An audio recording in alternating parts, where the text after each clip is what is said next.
Morning, so I'm gonna perform a postural drainage with percussion. So first things first is check the patient's chart. Make sure we're able to take note or coordinate with the nurse if the patient just take a meal, or if when was the last time the patient was able to take a meal. And then we also have to check the patient's chest x-ray, if what area, the affected site specifically, and any relevant information such as if the patient just came from surgery. So once you're done, make sure we wash or sanitize our hands, and then once inside, introduce ourselves, explain the therapy procedure to the patient by telling them that this is a clearance technique where it would help mobilize and clear up your airways and prevent your lungs from collapse.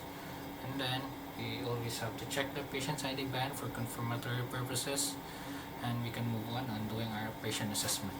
When doing that, take note of the heart rate and SpO2, and then we also have to re-auscultate the lungs for any abnormalities, what specifically, so that you're able to position properly and do the therapy the good way.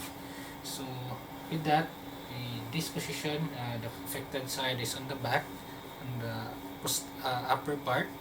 So with this is we position the patient in a sitting position. So with this position is that it would help more the patient cough even more. And then once you do a percussion and postural drainage, we have to let the patient also take first lip breathing, so that it would aid in coughing even more. So make sure we have a pillow, just in case this is a pillow, which would be able to support them. And then with this, let the patient lean forward about a 45-degree angle, but not too much so that it might affect their spine. And then when doing the percussion part, if we have that rubber part where it's called our percussor cups, that would be better. If not, we can use our hands by positioning our hands like this, a cup hand. So with this one, we target on the upper part. So ideally, per position is about 3 to 5 minutes, like that.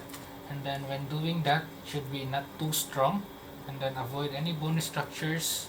Also, especially with the spine, avoid also those rib area, or even if the patient is a female, we should also avoid reactions such as in the breast area. And also, if the patient does complain any complications such as vomiting, aspiration, or any pain, or any increase of intracranial pressure, we should immediately terminate the therapy and take note of what happened to the patient. So with this one, make sure we have a kidney basin or specimen cup, where every attempt we position the patient in an upright position, let the patient cough or expectorate, and take note of its color, consistency, and amount. And then another thing is, when doing this, if you do a postural drainage with percussion before meal, it should be ideally an hour before. And then if you do this after meal time, it should be 1 hour and a half to 2 hours after meal time. So once you're done with everything, take note again by doing another set of vital signs post-assessment by taking up the SpO2 and heart rate for any improvements. Listen to the breath sounds for any improvement over breath sounds, even though it's not able to clear up, but at least it minimized the abnormality of their breath sounds.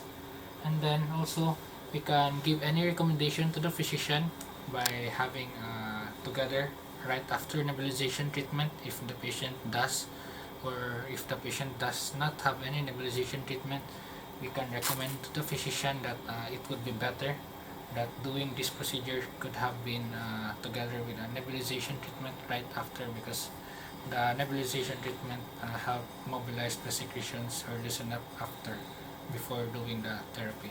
So once everything's done, wash our hands, and then once outside, make sure we chart everything what we noted to the patient for any improvements or any complications present, and communicate with the staff or the physician.